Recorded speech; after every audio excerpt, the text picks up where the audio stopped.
side at every step of the writing process. 재밌게 듣다 보면 쌓여가는 컴공 기본 지식, 비트와 바이트, 텍스트 인코딩 얼마나 잘 알고 계신가요? 이번 영상에서 깔끔하게 정리해 보도록 할게요. 가자! 컴퓨터의 뇌구조는 어떻게 생겼길래 방대한 데이터를 이렇게 빠르고 효율적으로 처리할 수 있는 걸까요?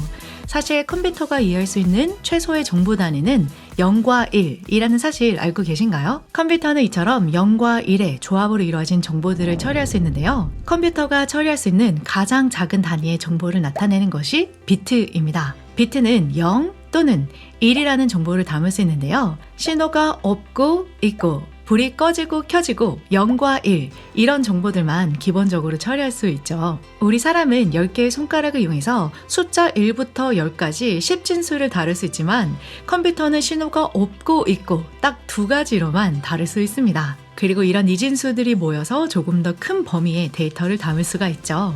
1비트는 0과 1, 딱 두 가지의 종류만 담을 수 있고요. 두 가지의 비트로는 00, 01, 1011, 총 4가지를 담을 수 있습니다. 경우의 수 공식을 이용해보면 한 비트당 두 가지의 경우를 나타낼 수 있으므로 2 곱하기 2는 4, 총 4가지의 경우를 나타낼 수 있죠. 그리고 3비트로는 그렇습니다. 2 곱하기 2 곱하기 2, 총 8가지의 경우를 나타낼 수 있고요.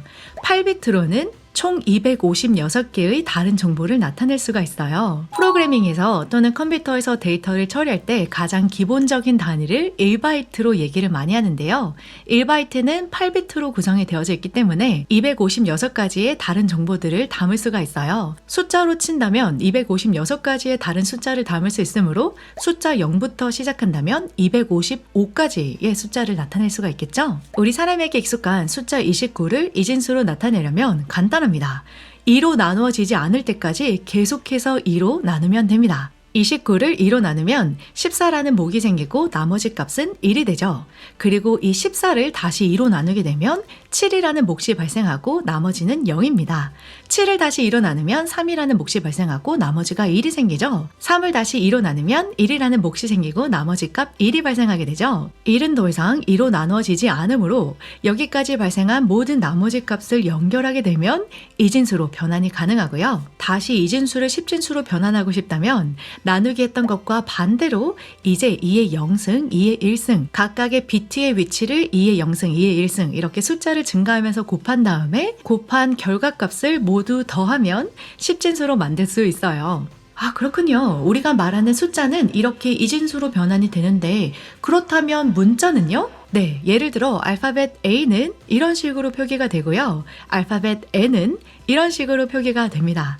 특정한 규칙이 있는 것이 아니라 이것들은 사람들이 미리 약속해둔 테이블을 이용해서 A는 이렇게, B는 이렇게 테이블을 이용해서 서로 변환할 수가 있어요. 지금 제가 보여드리고 있는 표는 ASCII라는 문자열 코드 표를 보고 계십니다. 이처럼 ASCII 코드에 들어있는 문자열은 1바이트로 충분히 다 모든 것을 표현할 수 있는데요. ASCII 코드의 한계점은요, 그렇습니다.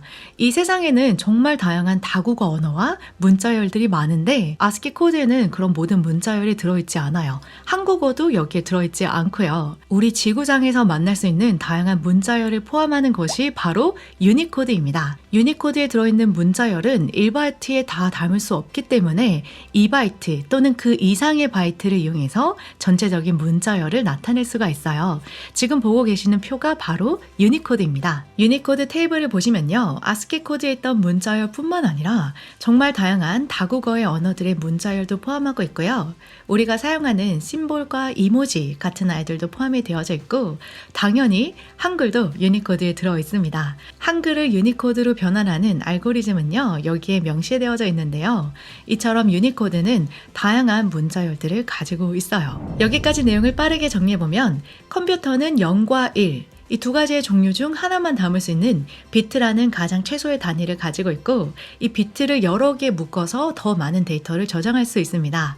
그리고 컴퓨터 프로그래밍에서는 1바이트를 가장 최소의 단위로 잡고 보는데요. 이런 비트와 바이트에 대해서 잘 이해하는 것이 왜 중요할까요? 프로그래밍에서 변수를 선언할 때 어떤 데이터 타입이냐에 따라서 메모리에 얼마나 크게 공간이 확보되는지가 정해집니다. C, Go, Rust, Embedded나 메모리가 넉넉하지 못한 환경에서 동작하는 프로그램 같은 경우에는 이런 데이터 타입을 알맞게 선택해서 효율적으로 작성하는 것이 중요합니다. 일과 같이 한 자리의 숫자를 담을 거면서 2바이트나 4바이트 타입의 변수를 사용하면 메모리 낭비겠죠? 맛보기로 살짝만 보여드리면요.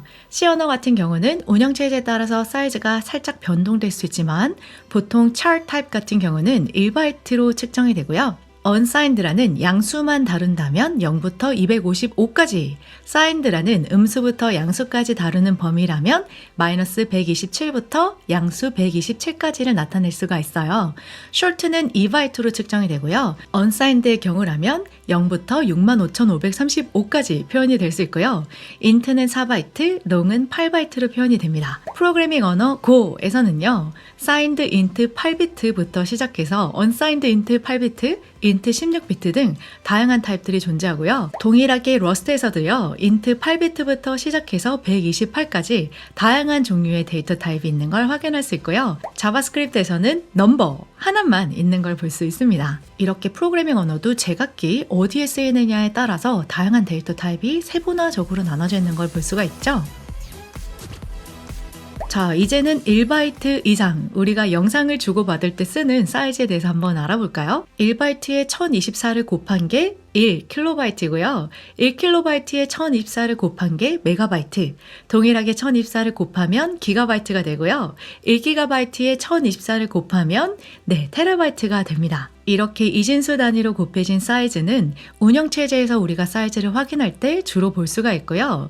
사람들에게 조금 더 익숙한 10진수 단위로 곱해진, 즉 1바이트에 1000을 곱해서 킬로바이트가 되고 1kB에 1000을 곱해서 메가바이트가 되는 이런 사이즈들은 외장 디스크나 USB에 표현된 사이즈는 주로 10진수 단위로 곱해진 것을 말합니다. 아주 예전에는 컴퓨터의 용량도 작았고 하드디스크의 사이즈도 크지 않았기 때문에 이런 차이가 큰 문제점은 아니었어요. 10진수 단위의 1000바이트와 2진수 단위의 1024는 24바이트밖에 차이가 나지 않아서 크지 않지만 우리가 테라바이트를 얘기한다면 24기가바이트의 차이가 나기 때문에 같은 테라바이트라도 10진수로 계산한 건지 2진수로 계산한 건지에 따라서 차이가 많이 날 수 있겠죠. 예를 들어 정말 많이 있었던 케이스인데요. 100메가바이트라고 표기된 USB를 사서 운영체제에 꼽았더니 실제로 내가 저장할 수 있는 사이즈는 95.37메가바이트라고 뜨는 경우가 있었어요. 그래서 제조사에 항의하거나 고소하는 일이 발생했는데 그것은 10진수 표기법과 2진수로 계산된 결과가 달라지기 때문이에요. 이런 혼돈을 잠재우고자 1998년 IEC라는 단체에서 다른 표기법을 제안합니다. 킬로바이트, 메가바이트는 기존의 사람들이 쓰는 10진수 단위로 남겨두고 바이너리 형태로 얘기할 때는 키비바이트, 메비바이트, 이 바이너리에서 BI를 딴 BI를 붙여서 키비바이트, 메비바이트, 기비바이트, 테비바이트라고 부르자라고 약속을 하게 됩니다. 아직도 많은 사람들이 킬로바이트와 키비바이트를 섞어서 사용하긴 해요. 그래서 가끔 메가바이트를 바이트 형태로 변환할 때 구글 컨버터를 이용을 하는데요. 컨버터에 보시면 이렇게 메가바이트인지 메비바이트인지 확실히 구분해서 계산할 수 있도록 컨버터에 나와 있는 걸 확인할 수가 있죠. 그리고 마지막 마무리, 텍스트 인코딩에 대해서 간략하게 알려드리면요. 우리가 어떻게 현존하는 많은 문자열들을 바이너리 형태로 나타낼 건지 그 규격을 약속을 하는 것이 텍스트 인코딩입니다. 예전에는 각각 나라별로 언어마다 다양한 텍스트 인코딩이 존재했는데요. 서로 다른 인코딩 규격 때문에 웹사이트가 깨지거나 한글 문서가 읽어지지 않는 그런 문제점들이 많이 발생했습니다. 이것을 해결하기 위해서 나온 것이 UTF-8이라는 인코딩인데요. 유니코드 트랜스포메이션 for MET이라는 것의 약자입니다. 이 MET는 8비트를 말하는데 럽과 켄이라는 아저씨가 개발한 인코딩인데요. 이 럽 아저씨가 입고 있는 티셔츠에 익숙한 캐릭터가 보이시나요? 바로 고 언어를 창시한 럽 아저씨가 만든 텍스트 인코딩 방법이에요. 이 UTF-8은요, 기존의 아스키뿐만 아니라 모든 유니코드를 나타낼 수 있는 웹사이트에서도 기본적으로 사용되어지고 있고 통상적으로 법령적으로 많이 쓰이고 있는 텍스트 인코딩이에요. UTF-8은 가변 길이 유니코드 인코딩 방식입니다. 즉, 길이가 정해져 있지 않고 필요에 의해서 길어질 수 있는 것을 말하는데요. 모든 아스키 코드는 7비트로 나타낼 수 있기 때문에 UTF-8에서는 1바이트로 다 표현할 수 있고요. 유니코드 같은 경우는 최소 2바이트부터 4바이트까지 표현할 수 있습니다. 이처럼 UTF-8에서는 1바이트로 표현할 수 있다면 그대로 데이터를 표현하고요. 만약 2바이트 이상이 필요하다면 첫 번째 덩어리에서 10을 앞에다 붙여주고 그리고 그 두 번째는 110을 붙여주면서 총 문자를 나타내는데 몇 바이트가 필요한지 힌트를 줄 수가 있어요. 만약 3바이트가 필요하다면 이런 식으로 4바이트가 필요하다면 1110을 붙여서 나타낼 수 있습니다. 이처럼 UTF-8은 가변 길이이기 때문에 바이트가 더 필요하다면 데이터의 범위를 더 늘려서 더 많은 문자열을 나타낼 수 있고요. UTF-16이라는 다른 인코딩 방식도 있는데요. 이것도 가변 길이지만 기본적으로 2바이트를 사용하고 있기 때문에 아스키와 같이 1바이트로만 충분히 표현할 수 있음에도 불구하고 2바이트를 소모하게 됩니다. 그래서 UTF-16보다는 UTF-8이 더 통상적으로 많이 이용되어지고 있어요. 여기까지 생각보다 많은 분들이 잘 몰라서 제가 깜짝 놀랐던 비트와 바이트, 텍스트 인코딩에 대해서 정리를 해봤는데요. 자바스크립트와 파이썬과 같이 고차원의 언어를 사용한다고 하더라도 나중에 파일을 읽거나 조금 더 다양한 데이터를 처리할 때 비트와 바이트, 텍스트 인코딩에 대해서 한 번쯤은 다루게 될 일이 있을 거예요. 여기까지 도움이 되셨다면 좋아요와 코멘트 잊지 마시고요. 이것도 정리해주세요 라는 게 있다면 꼭 코멘트로 남겨주세요.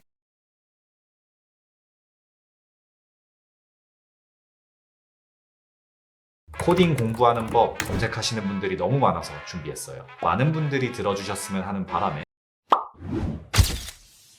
생각만 해도 토 나오는 C 언어의 포인터. 왜 굳이 이런 거 배워야 하죠? 천치를 안 쓰는데 포인터를 알아둘 필요가 있나요? 사업을 운영하다가 규모가 커지고 업무가 복잡해지면 매니저를 고용해서 매장의 운영과 관리를 맡길 수가 있겠죠. 짜잘하고 골치 아픈 일은 매니저가 다 해주니까 주인은 전반 경영에 더 집중할 수 있겠지만 매니저만 믿고 아예 매장 일에 신경을 꺼버리기에는 아무래도 불안한 부분이 있을 거예요. 매니저도 사람이 이상 실수를 할 수 있고 일하는 방식이 주인이 의도했던 바랑 다를 수도, 심지어 나쁜 마음을 먹을 수도 있는 거니까요. 자동차의 경우도 문제가 생길 때마다 정비소에 가져가서 점검과 수리를 맡길 수 있지만 내가 어느 정도 차 정비에 대한 지식이 있다면 차를 좀 더 스마트하게 바가지 안 쓰고 운영할 수 있겠죠. 프로그래밍이 발달하고 개발 환경이 좋아지면서 오늘날 개발자들은 컴퓨터 내부에서 돌아가는 일들에 대한 깊은 이해 없이도 어느 정도의 소프트웨어들은 무난하게 만들어낼 수 있게 됐어요. 프로그래밍에 사용하는 언어들도 기계어로부터 점점 멀어져서 사람에게 보다 친숙하고 간결하면서도 강력한 언어들로 손쉽게 프로그래밍을 할 수가 있게 됐죠. 하지만 그런 언어들일수록 마치 매장을 전담한 매니저처럼 기계에서 세부적으로 돌아가는 일들을 언어를 쓴 개발자로부터 감춰놓게 돼요. 이런 로레벨에 대한 지식 없이도 개발자 일을 할 수는 있지만 시니어 개발자,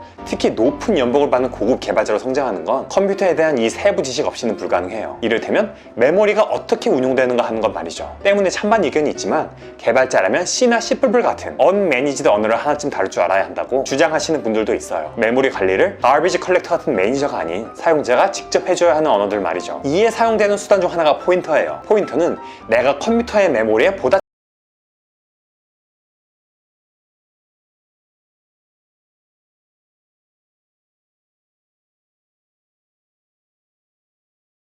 직접적으로 접근해서 이를 제어할 수 있도록 해주는 도구.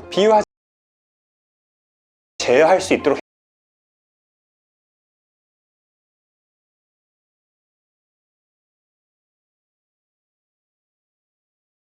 해주는 도구. 비유하자면 기대나 집게 같은 거라고 보시면 돼요. 메모리를 관리해주는 고랭이나 러스트 같은 언어들도 사용자가 이를 직접 할 수도 있도록 포인터 기능을 오픈해서 제공해요. C를 배우는 중이라면 말할 것도 없지만 자바나 파이썬처럼 포인터가 없는 언어부터 배우시는 분들도 C 언어의 포인터가 무엇이고 또 어떻게 동작하는지 이 영상을 통해 얄팍하게나마 알아두고 나면 컴퓨터를 알아가는데 분명 도움이 될 거예요.